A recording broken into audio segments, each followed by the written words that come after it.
O futuro é hoje e a ficção científica já está no agora.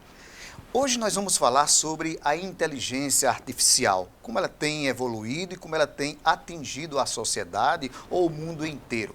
Para esse tema, nós convidamos uma pessoa que é esperta no assunto, tem toda uma expertise e vai passar para nós algum desses detalhes. Nós estamos aqui com o professor Tiago Moura, que é professor do IFPB. Seja bem-vindo, Tiago. Obrigado a vocês, obrigado pelo convite. Estamos aí à disposição para tirar qualquer dúvida sobre a área de inteligência artificial. Pois é, a tecnologia da informação, não é? Ela está aí e a inteligência artificial deve ser a base, então, dessa tecnologia que avança a cada dia, é isso? Exatamente, né? Na verdade, a IA hoje está em tudo que é lugar, né? Em termos de informática como um todo, está eu posso dizer assim, na crista da onda. Então, seriam as soluções mais inovadoras hoje em dia, né, em diversas áreas, né, da informática como do dia a dia, da saúde, da agricultura, da cibersegurança e por aí vai. Então, a IA hoje é a tecnologia que está na crista da onda, que está avançando mais rapidamente ultimamente. Me parece que o primeiro ponto em que a tecnologia da informação, a inteligência artificial, vai mais de frente, começa no campo do trabalho. Ela vai mudando diretrizes, não é? Trabalhos que no passado existiam, hoje não existem mais, mas surgem novos postos de trabalho. A informática como um todo, né, o avanço tecnológico como um todo, ele de alguma forma, em alguns pontos, ele vai substituir ou, eu não vou dizer nem tanto substituir em alguns momentos, mas adequar alguns postos de trabalho, algumas profissões. Então, com a tecnologia e a IA junto, né, ela vem para substituir ou modificar alguns postos de trabalho. Isso está acontecendo, está tendo uma discussão muito grande hoje no Brasil e no mundo sobre isso aí. Se discute também, será que alguns empregos vão ser perdidos? Será que pessoas vão ficar desempregadas? Como é que isso vai ser no futuro? Então, deve acontecer, talvez algum posto de trabalho, alguma área vai ser mais fortemente atingida, né, pela inteligência artificial, né, pelas tecnologias de inteligência artificial, e outras vão passar por adaptações, né, por modificações. Então, isso é uma coisa que não tem como, eu vejo assim, eu vejo que não tem como a gente escapar, né, porque tecnologia, quando surge, ela não vem para morrer. Ou eu digo muito assim, quando uma tecnologia nova surge, ou surge uma melhor para substituir, né, e ela morrer, ou ela vai continuar avançando. Então, uma descoberta nova, como é uma tecnologia nova, como é a inteligência artificial, que é algo novo, que está surgindo aí, de forma agora mais forte, né, ela não tem como morrer, ela não vai voltar atrás, ela vai só avançar. E aí a gente vai ter de alguma forma, e os postos de trabalho vão ter que ser adaptados, né, e modificados para se adequar a essa nova realidade, que é isso que vai acontecer daqui para frente. Né? Me parece que a internet é esse transporte, esse meio de transporte que leva à inteligência artificial e à tecnologia da informação. E o Brasil me parece que ainda não tem uma internet tão boa assim. É isso? Na verdade, aconteceu muito quando eu estudei inteligência artificial no final da década de 90, começo dos anos 2000, e a gente tinha ainda, estava iniciando, né, no final da década de 90, a internet no Brasil, e com o avanço, né, e com o avanço da inteligência da internet para todo mundo, né, e aumentou o acesso e aumentou a velocidade, né, de acesso aos dados na internet, né, e a produção de dados está sendo enorme a cada dia, né. Nós seres humanos produzimos uma quantidade imensa de informação, de dados diariamente nas diversas redes sociais e na internet. Com isso aí, isso foi um campo fértil para se produzir inteligência artificial em cima desses dados.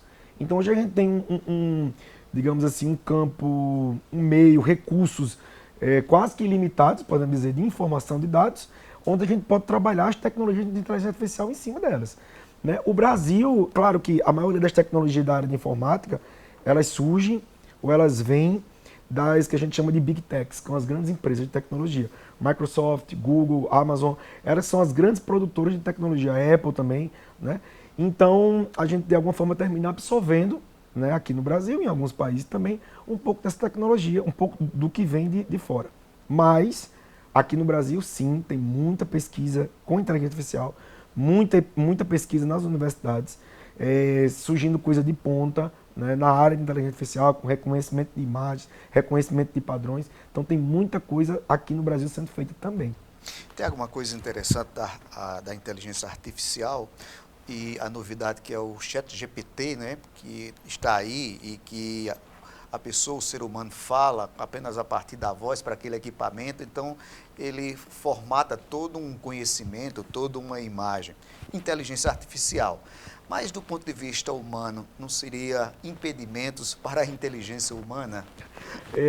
O que aconteceu com o ChatGPT, né, foi um choque, né, de alguma forma inicial quando surgiu, porque na verdade a tecnologia de chat, de você digitar um texto e o chat responder para você de forma textual, isso já existe desde a década de, sei lá, de 60, 70, tem os primeiros chatbots que conversam. O que foi impressionante, mais impressionante agora, foi a capacidade, né? Você escrever um texto, definir como você quer, e ele escrever uma pauta inteira, um artigo, em cima daquilo que você pede. Então, assim, foi muito chocante com aquilo. O que você falou da inteligência humana é que, sim, acredito que muita gente vai fazer uso inadequado da tecnologia, mas outras pessoas vão fazer uso adequado. Como, por exemplo, eu tenho um ex-aluno formado com a gente, que trabalha para uma empresa de fora, que ele paga uma mensalidade ao ChatGPT. Então, quando ele está desenvolvendo o software dele e ele tem alguma dúvida, né, em vez de ele estar na internet perdendo o maior tempo pesquisando, né, para tirar aquela dúvida que ele teve naquela linguagem de programação, naquele software que está desenvolvendo, ele joga no ChatGPT: olha, eu quero que você produza uma função que faça isso, isso e isso, um código com essa funcionalidade desse jeito. E em frações de segundo está lá a funcionalidade que ele quer. Então, ele consegue mais rapidamente a resposta e ser mais produtivo. Então, esse é o uso adequado da tecnologia. Uma vez um aluno meu atualmente, recentemente, há uns 2 ou 3 meses, me perguntou se ele podia escrever o TCC dele do final do curso usando o ChatGPT. Eu disse: cara, você até pode escrever. Acho difícil, talvez, se você souber como perguntar ao ChatGPT para ele produzir aquele texto para você, ou parte do seu texto. Vai ser difícil até a gente detectar como professor.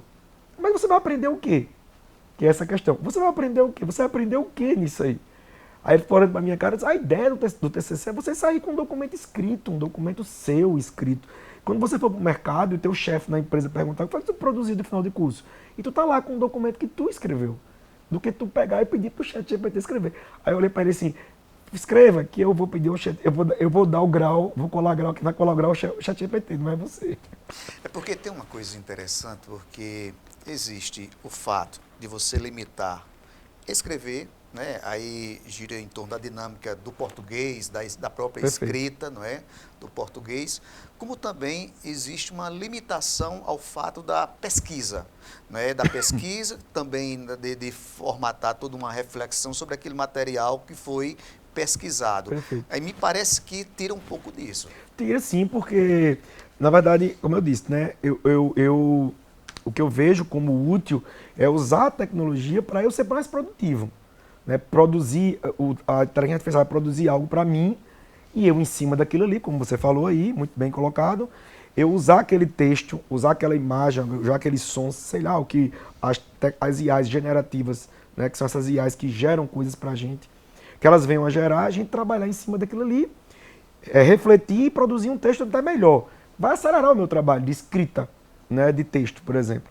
Mas eu simplesmente pegar, Ctrl+C e Ctrl+V, né, copiar e colar, e jogar, tá aqui o meu texto, sem nenhuma reflexão, sem nenhuma edição, é bem complicado isso, é bem complicado. Eu acho que limita, de alguma forma, e aí para quem souber usar, vai fazer bom proveito, mas quem não souber usar, infelizmente, como todas as outras tecnologias generativas, né, que a gente tem por aí. Para a gente concluir esse bloco primeiro, a gente percebe que esse avanço da tecnologia está transformando o mundo num só lugar e muito compacto, né? Não há mais como se esconder. Então, a identificação das pessoas já está bem acessível a todo o sistema. Exatamente. Como as coisas estão chegando muito rapidamente para a gente, né? Inclusive até notícia, né? Eu lembro quando eu era pequeno, só a nível de exemplificação, eu era pequeno e os jornais, né, na década de 80, eles eram rodados, né, impressos, até o final do dia. Se acontecesse algum fato da noite, algum fato relevante para um jornal, uma capa de revista, uma pessoa conhecida morrer, por exemplo, só ia sair no outro dia de manhã, às vezes, como uma nota a mais. Hoje a gente não tem isso, a velocidade é muito grande. Às vezes a gente sabe da notícia, sai nas redes sociais às vezes, mais rapidamente do que sai nos grandes portais.